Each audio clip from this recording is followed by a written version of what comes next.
Quiero empezar diciéndoles, hermanos, que el tema de esta mañana es un tema importantísimo debido a que es o somos o es la iglesia adventista una iglesia peculiar en ese sentido.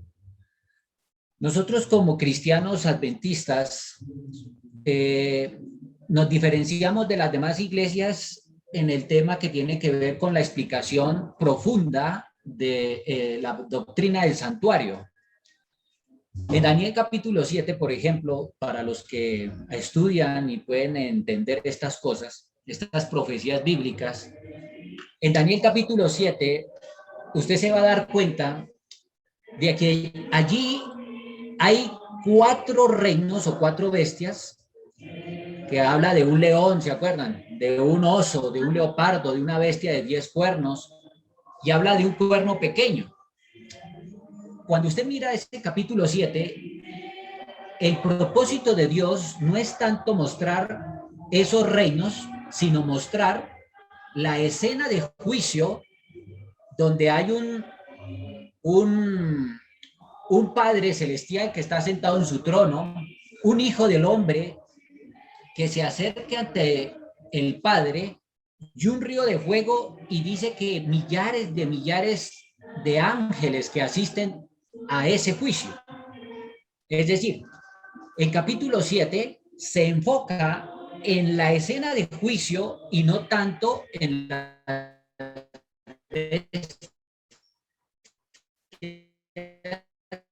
que representan las, las diferentes, al contrario, lo que Dios quiere es hacer un juicio a estas naciones para darle el reino a sus hijos.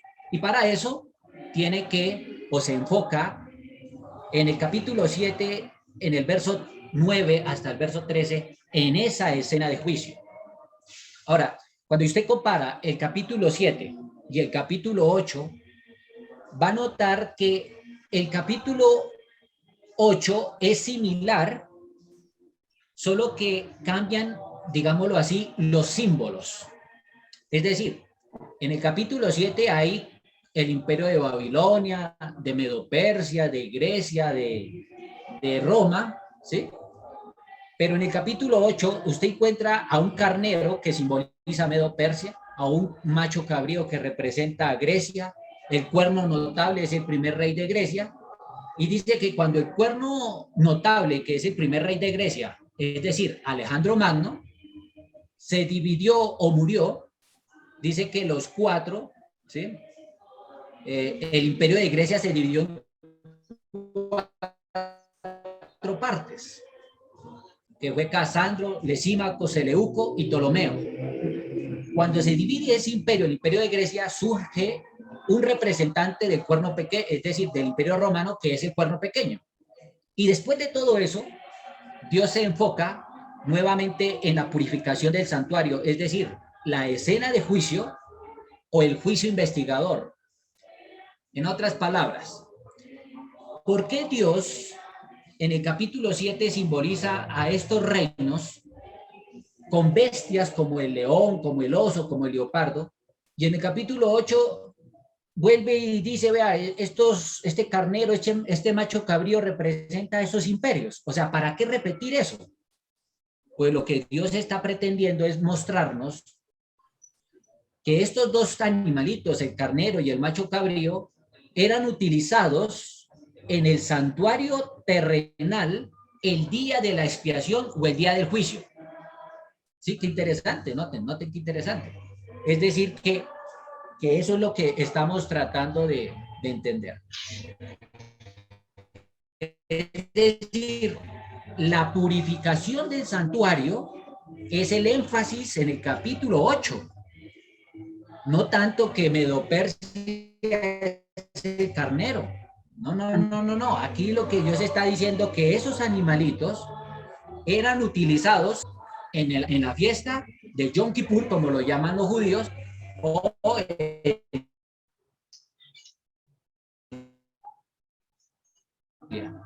ahora, nosotros entendemos estas cosas, le puedo yo asegurar, hermanos, que no existe ninguna iglesia ninguna denominación que predique la palabra como nosotros la predicamos respecto al santuario y la purificación. No existe. Somos la única iglesia que habla de los dos que va a ser purificado. Somos únicos. Ahora, ya entendiendo eso, hay un altar. El altar es el altar del incienso. Cuando usted ve a Jesús en el cielo, usted se puede dar cuenta de que Jesús ascendió, dice la palabra, a un lugar, al lugar santísimo. En ese lugar santísimo hay tres muebles. La mesa de los panes, dice que un candelabro de 7 brazos, y al frente de este, allí antes de pasar el velo, hay un ¿qué? Hay un altar del incienso. A eso se refiere la lectura bíblica. Ahora, quiero que noten conmigo, por favor, en Segunda de Crónicas, el capítulo 13, el versículo 11. Segunda de Crónicas, capítulo 13, verso 11. Dice, los cuales están hablando del santuario, ¿cierto? Y entonces dice, los cuales queman, allí en ese santuario queman para Jehová, ¿qué cosa? Los holocaustos. Cada mañana, ¿sí ve? ¿Y cada qué? Y cada tarde. ¿Y qué más se quemaba allí? El incienso, ¿cómo lo dice? Note bien, el incienso aromático. Y dice, ponen los panes sobre la mesa limpia, el candelabro de oro con sus lámparas que ardan cada tarde, porque nosotros guardamos las ordenanzas de Jehová, nuestro Dios, pero vosotros lo habéis dejado. Es decir, en ese santuario se celebraba o se hacía un sacrificio en la mañana y uno en la tarde. El de la mañana era a las 9 de la mañana y el de la tarde a las 3. También ese sacerdote quemaba ¿qué cosa? Incienso. Un incienso que según la palabra de Dios era ofrecido como un olor grato a Dios, un olor agradable, era un perfume. Ese perfume, hermanos, no se podía hacer por otra persona. Es decir, solo una persona lo hacía y nadie en Israel podía imitar ese perfume, porque sería, dice, dejaría de ser sagrado, dejaría de ser puro. Así que, por otro lado, quiero que leamos el Salmo 141, versículo 1. Salmos 141, versículo 1. Dice la palabra del Señor. Jehová, a ti he clamado. Apresúrate a venir a mí. Escucha mi voz cuando te invoque. Suba mi oración delante de ti como qué. Note bien cómo dice. Como incienso. Como el incienso. El don de mis manos como la ofrenda de la tarde. Mire qué interesante. El incienso, digámoslo así, representa la oración o tu petición, lo que tú le pides al Señor. Ahora, ese incienso debía ser ¿qué cosa? Puro y santo. No podía ser imitado por cualquiera. Era único, era para el Señor.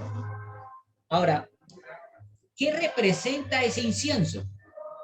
Pues las oraciones de los santos. Quiero que noten un texto que nos va a ayudar allí en el libro de Apocalipsis, el capítulo 8, el versículo 2. Apocalipsis, el capítulo 8, el verso 2.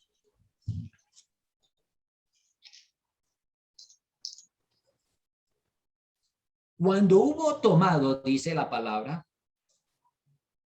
8:2, perdón, dice aquí, luego vi los 7 ángeles que estaban de pie ante Dios, y se le dieron 7 trompetas. Otro ángel vino entonces y se paró ante el altar con un incensario de oro, y se le dio mucho incienso. ¿Para qué cosa? Note bien, para añadirlo a las oraciones de todos los santos sobre el altar de oro que estaba delante del trono. Entonces, en el Salmo 141, según dice la palabra, nosotros oramos y eso sube como un olor grato a Dios, esa petición. En Segunda de Crónica leímos que un sacerdote, después de haber sacrificado allí el cordero, se acercaba al altar con parte de esa sangre de ese cordero, al altar del incienso en el lugar santo, y allí prendía, o digamos así, quemaba ese perfume, ese olor grato, ese incienso único y peculiar hacia Dios. Y aquí estamos leyendo que en el cielo hay un santuario, y en ese santuario esas oraciones de los santos ascienden al Padre, pero dice que aquí hay que añadirle algo. Es decir, dice que se le dio mucho incienso para añadirlo a las oraciones de los santos. Eso significa que nuestras oraciones, aunque sean justas o digamos así de una persona que ha creído en el Señor, necesitan añadírsele algo a esas oraciones. ¿Qué cosa es lo que hay que añadirle? Pues la palabra de Dios, al mostrar qué simboliza ese incienso representa la justicia de Cristo. Así lo dice la hermana White y así lo dice la palabra. Es decir, nuestras justicias no nos salvan. Según la Biblia, en el libro de Isaías, dice que nuestras justicias son como trapos de inmundicia. No sirven a pesar de que sean de una persona que no ha hecho ningún mal. Por eso es raro que el texto diga que dice que son las oraciones de todos los santos. Eso es rarísimo. ¿Por qué razón? Porque santo no hay nadie. Solo santo el Señor. ¿Quién fue el que no pecó? Cristo Jesús. ¿Quién es el que murió por nosotros? Cristo Jesús. Y en la palabra de Dios dice en Apocalipsis 4 y 5 que dice que el Padre tenía un libro en su mano derecha y él estaba sentado en el trono, y dice que no había nadie digno ni en el cielo ni en la tierra de abrir el libro, sus 7 sellos. Eso quiere decir que la justicia humana no nos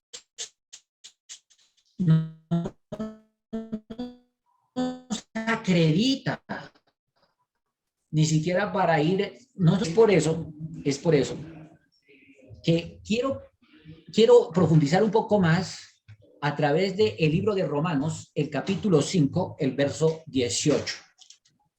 Romanos 5, el verso 18.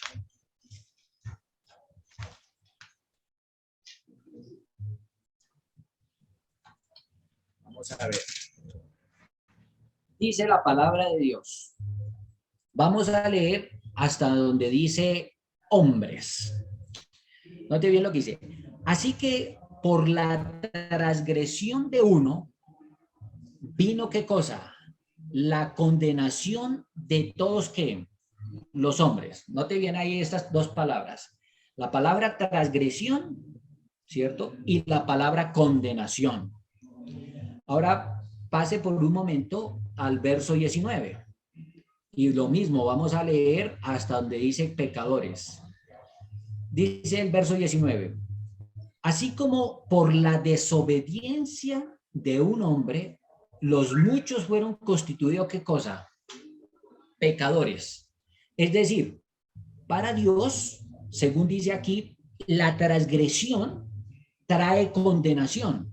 Y según este texto aquí dice que la desobediencia trae como consecuencia que todos somos pecadores por naturaleza. Entonces yo me pregunto, ¿cómo vamos a hablar de que Dios nos dice que es que las oraciones de los santos? ¿Cuál santos si todos somos pecadores? ¿Cómo es posible que digamos o diga la palabra de Dios que las oraciones de los santos llegan a la presencia del Padre? Eso no puede ser. Pero quiero que noten también, volvamos al verso 18, después de la coma, Romanos 5:18, después de la palabra hombres, dice, de la misma manera, por la justicia de uno, ¿sí? Vino a todos los hombres la justificación que produce vida. Nótese bien, la justicia de uno. ¿Cuál es esa justicia de uno? Cristo Jesús, el Señor, por la justicia de Él. ¿Sí ve? Ahora, noten bien, ahora el verso 19, después de la palabra pecadores. Dice, así también por la obediencia. Ah, ahí está. La justicia es ¿qué? Obediencia, él lo dice. Así también por la obediencia de uno, muchos serán constituidos, ¿qué cosa? Justos. Entonces, no hay nadie justo, no hay nadie puro, no hay nadie santo. Por lo tanto, cuando tú oras a Dios, cuando yo oro a Dios, mi petición está marcada,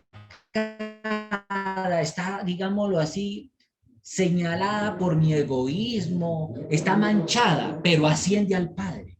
Y cuando llega al Padre, el Señor Jesucristo le añade su propia justicia, dice aquí, su propia obediencia, y coge esa petición que tú le haces y la transforma.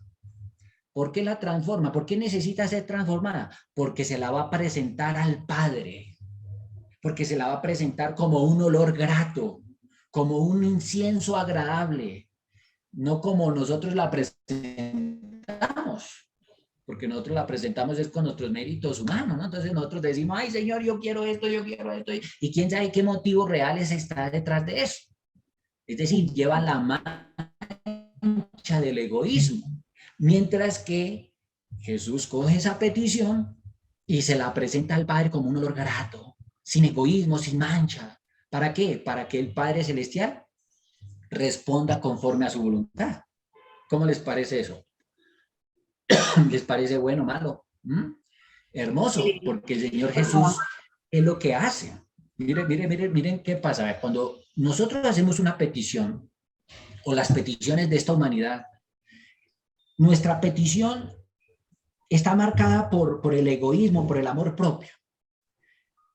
Por lo tanto, esa petición lleva o pasó por los canales de la humanidad corrupta, de una humanidad depravada, de una humanidad que es egoísta por naturaleza. Mire, cuando la palabra de Dios dice que cuando Adán cayó, su naturaleza cambió.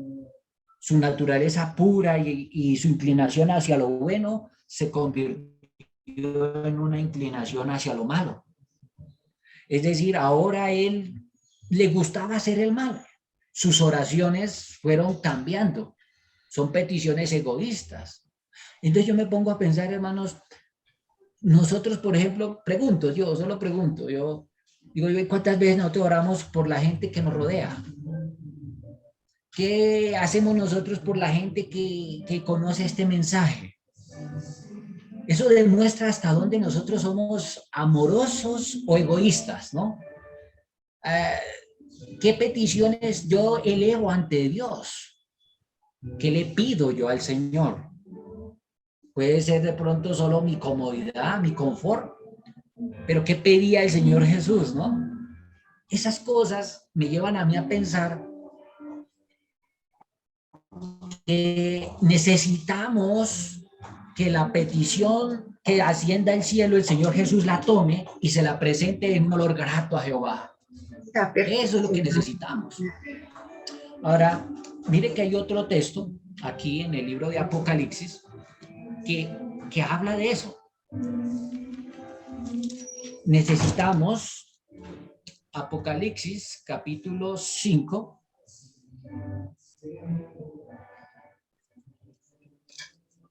del versículo, vamos a ver. A ver, aquí tenían el versículo 8. Cuando hubo tomado el libro, los 4 seres vivientes y los 24 ancianos se postraron delante del Cordero. Todos tenían arpas. ¿Y qué cosa tenían? Fuera de las arpas, dice ahí, vea, copas de oro llenas de qué cosa? De incienso, que son las oraciones de qué cosa? De todos los santos. O sea que quiere decir que los ángeles llevan esas oraciones, ¿sí? Y se la presentan al Señor Jesús, y el Señor Jesús también tiene allí una copa, y en esa copa están las oraciones o las peticiones de nosotros, ¿sí?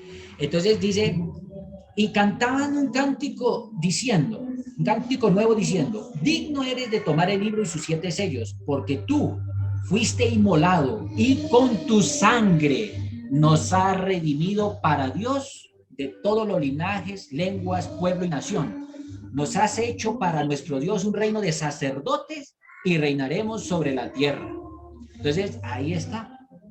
El Señor Jesús toma esas oraciones que tú haces y las transforma en peticiones de acuerdo a la voluntad. ¿Qué hace el Padre? Cuando el Padre ve que esa petición es presentada como un olor grato, entonces Dios responde conforme a su voluntad.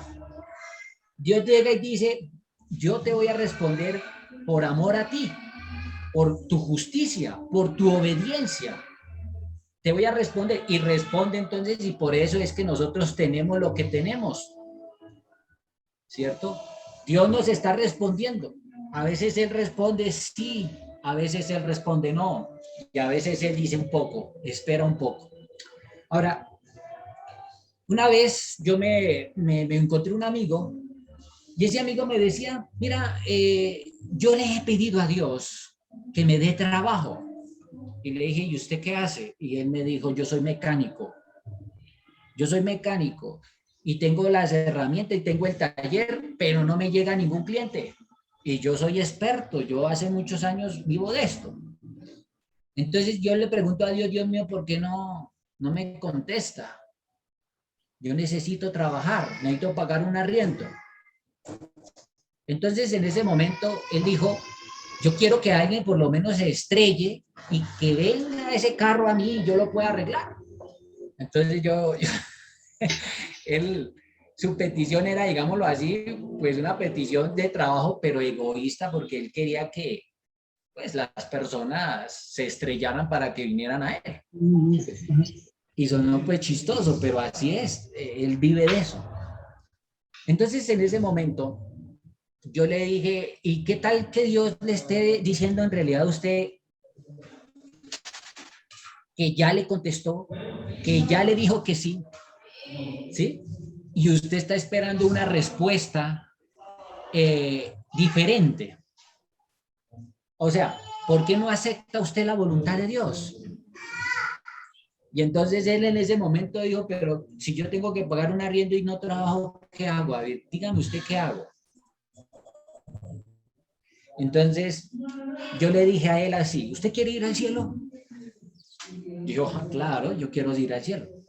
Le dije, ¿usted quiere estar con Jesús, con Dios? Él dijo, claro, yo quiero estar con Dios. Eso es mi petición, eso es lo que yo quiero, ir al cielo.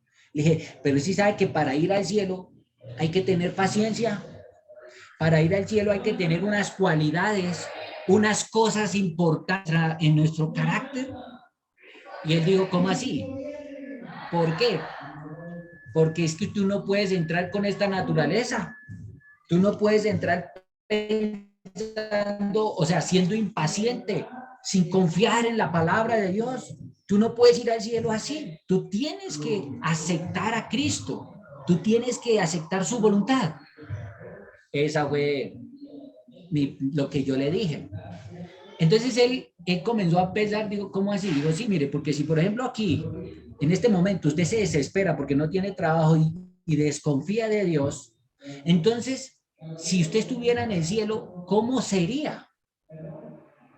¿Mm?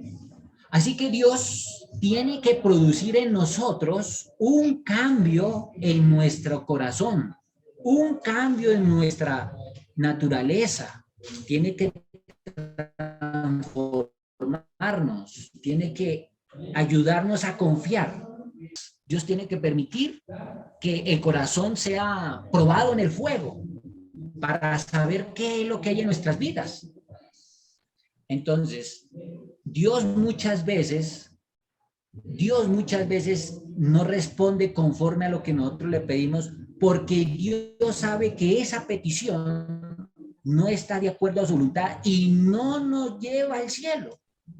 Entonces, por eso muchas veces habrá personas en nuestra iglesia que estarán en una condición porque si Dios les diera todo lo que pidieran, tal vez no se quedarían, no se salvarían, tal vez arrancarían en una vida que los apartaría de Dios. Por eso Dios sabe qué es lo que tú necesitas. Tú tienes y yo tengo que aprender a confiar en Dios. Tenemos que confiar en Él. Y más que eso, tenemos que entender que es gracias a su justicia, a su obediencia y a su vida perfecta que nosotros somos salvos, que nuestras oraciones ascienden al trono. No existe petición, no existe petición que Jesús no conozca. En esta hora tal vez yo le esté hablando a una persona que ha pedido a Dios casarse y no ha podido casarse. Tal vez yo le esté hablando a una persona que en esta hora está haciendo una petición de trabajo que es importante, pero Dios no le ha contestado, dice esa persona. O tal vez estoy hablando de una persona que quiere estudiar, una persona que quiere salir adelante, pero no encuentra la salida. Yo le puedo decir, confía en Dios. Yo lo que le puedo decir es, tenga la experiencia con Dios. Aprendamos nosotros a confiar en la voluntad de Dios. Si hay algo que me parece supremamente importante, algo que me parece a mí que debería vivir cualquier cristiano, debe experimentarlo, es aprender a confiar en la promesa de Dios, aprender a escuchar la voz de Dios y aprender a esperar en Él y ver la salvación, ver cómo Dios le muestra el camino. Si a usted sus peticiones, sus oraciones piensan que no han sido contestadas, es porque es lo mejor que Dios tiene para ti. Dios no quiere el mal de nadie. Dios no quiere que tú te pierdas. Dios no quiere que su familia se pierda. No, lo que Dios quiere es que tú confíes en Él. Vamos a leer el Salmo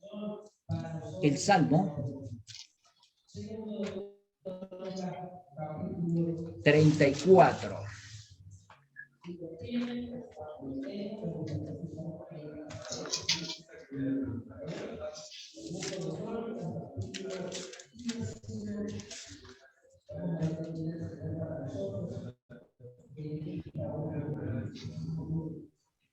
Mire lo que dice, bendeciré a Jehová en todo tiempo, su alabanza estará de continuo en mi boca.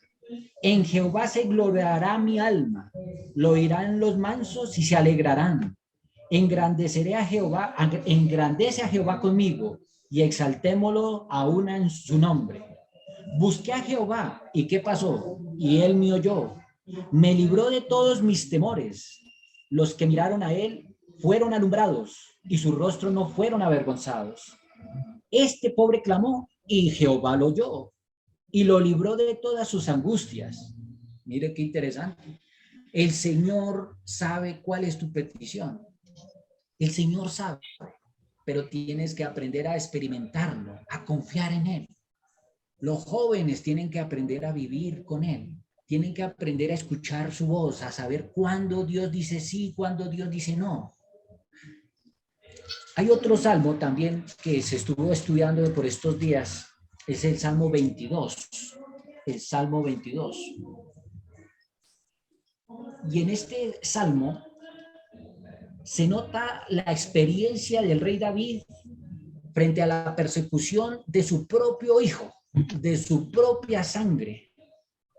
Un hombre de Dios perseguido, traicionado por su propia familia, y en esa situación de desesperación, de angustia, de persecución y de soledad, él escribió el Salmo 22 cuando Absalón trató de quitarle el trono. Y entonces él dice en el verso 1, Dios mío, ¿por qué me has desamparado? ¿Por qué estás tan lejos de mi salvación y de las palabras de mi clamor? Note que él está pensando, Dios mío, es que ni siquiera sé si tú me estás escuchando. ¿Sí? Estoy separado de ti, me siento solo. Y él dice, Dios mío, clamo de día y no me respondes, y de noche y no hay descanso para mí. ¿Pero qué dice él? Dice, pero tú eres santo, tú que habitas entre las alabanzas de Israel. En ti esperaron ¿qué? Nuestros padres. Esperaron y tú ¿qué? Los libraste. Clamaron a ti y fueron librados. Confiaron en ti y no fueron avergonzados. Y entonces él, a pesar de todo esto, mire lo que dice, pero yo soy ¿qué? Gusano y no hombre, oprobio de los hombres, despreciado del pueblo.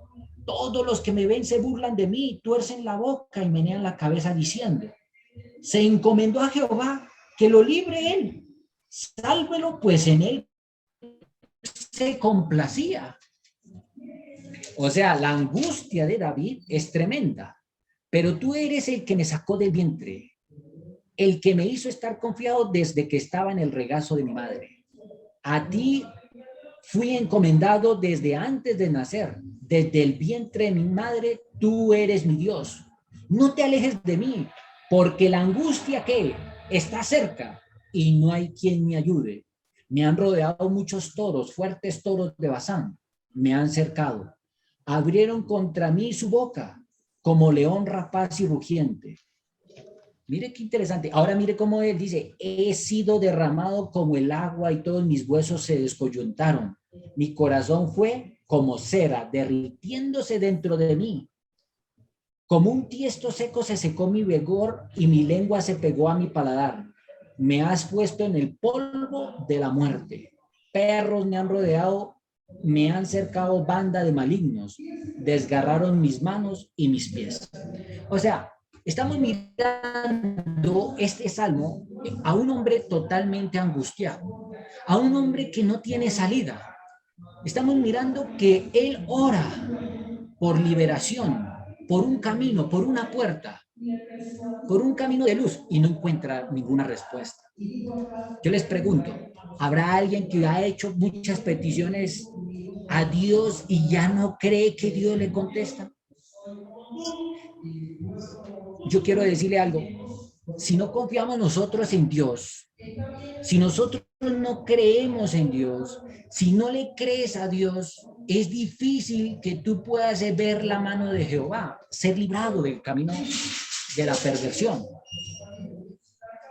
Porque muchas veces nosotros confiamos en nuestras fuerzas. Muchas veces muchas personas se han puesto al borde de un abismo. Muchas personas están ahí a punto de salirse, a punto de desconfiar de Dios, pensando que la mejor salida es irse de la iglesia o tal vez separarse de Dios. Por eso yo les digo, ¿habrá alguien en esta hora que su matrimonio está a punto de acabar? ¿Habrá alguien que en angustia, en dolor y desesperación le ha rogado a Dios, Dios mío, recupera mi hogar? O tal vez hay alguna petición sobre una enfermedad, algo que lo ha llevado a clamar a Dios y usted no recibe respuesta. Bueno, pues yo quiero decirle que el Señor sabe cuál es tu petición. La ha tomado en esa copa de oro y se la ha presentado al Padre, porque esa es la promesa. Él dice, todo lo que pidieres en mi nombre, os será. Él dijo, pedid y se os dará, porque todo el que pide, recibe, y el que busca, encuentra. Hay que pedir, pero hay que esperar y confiar en Dios. Él sabe qué necesitamos, Él sabe cómo lo necesitamos, en qué momento preciso. Y si Dios no te está respondiendo es porque Dios tiene un plan, porque Dios quiere transformarte, porque Dios quiere hacer de ti una persona mejor, que madures, que crezcas. A veces Dios utiliza una enfermedad, a veces Dios utiliza un problema, a veces Dios utiliza tantas cosas para permitir que los hombres crezcan y cada día maduren más en la fe. Por eso yo pregunto, ¿qué pedimos nosotros a Dios? ¿Qué es realmente lo que pedimos? A ver, si nosotros pedimos solo cosas temporales y no pedimos las cosas que necesitamos para la eternidad, como la paciencia y el amor, ¿sí? La fe en Dios y estas cosas, pues cuando perdamos las cosas que nosotros hemos confiado y hemos pedido, vamos a pensar que Dios nos desampara. Vamos a pensar que todo mundo nos abandonó y que no hay salida. Pero cuando tú crees en la palabra, vas a hacer la petición correcta. ¿Sabe por qué? Porque tú vas a pedir, Señor, dame no plata, ni oro, ni casa, ni carro. Dame sabiduría, dame amor, dame confianza para confiar en tu palabra. Eso es lo que nosotros tenemos que pedir. Pero nosotros, como le digo, nosotros pedimos cosas que hay Dios. A veces nosotros no confiamos en el Señor y pedimos cosas solo materiales. Y yo lo digo, hermanos, porque en la evangelización hay muchas personas que tienen mucho dinero, pero no tienen sus hijos. ¿De qué le sirve a uno tener tanto dinero si no puede tener sus hijos cerca? ¿De qué le sirve a uno tener tanto dinero si los hijos ni le obedecen ni lo respetan? ¿De qué le sirve a uno tener tanto dinero si la esposa o los esposos no lo respeta a uno? Entonces, a eso me refiero. ¿Podemos tener muchas cosas? Sí, pero a veces esas cosas no van a llenar la realidad de nuestra vida. Es por eso que yo lo invito a que no se deje deslizar, que no se deje resbalar, que confíe en el Dios Todopoderoso.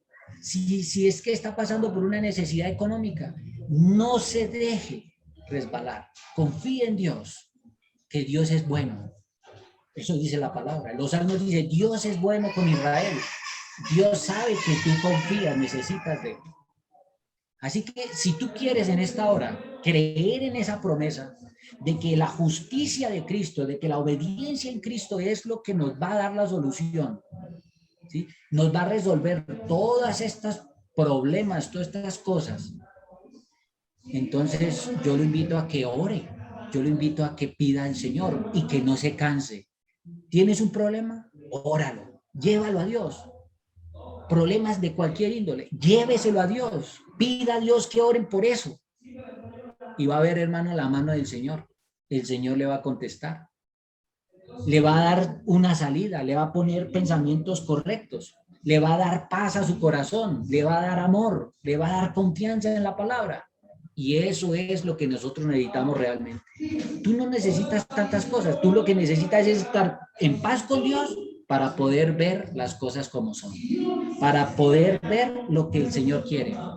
Así que, hermanos, en esta mañana mi petición es esa, que confiemos nosotros como confió el Señor Jesús. Allá en el Getsemaní, él oró, tuvo angustia, pero oró y esperó la voluntad de Dios. Estaba en la cruz y la gente le decía, bájate, bájate, no es que eres Dios. Desciende para que pruebes que eres Dios. Y lo tentaban y se burlaban de él. Así es la vida, hermanos. La vida de un cristiano es así. Pero al final, el Dios Todopoderoso no nos dejará avergonzados. Así como Jesús al tercer día resucitó, nosotros vamos a resucitar. Yo tengo mucha gente que se burla de nosotros, los cristianos.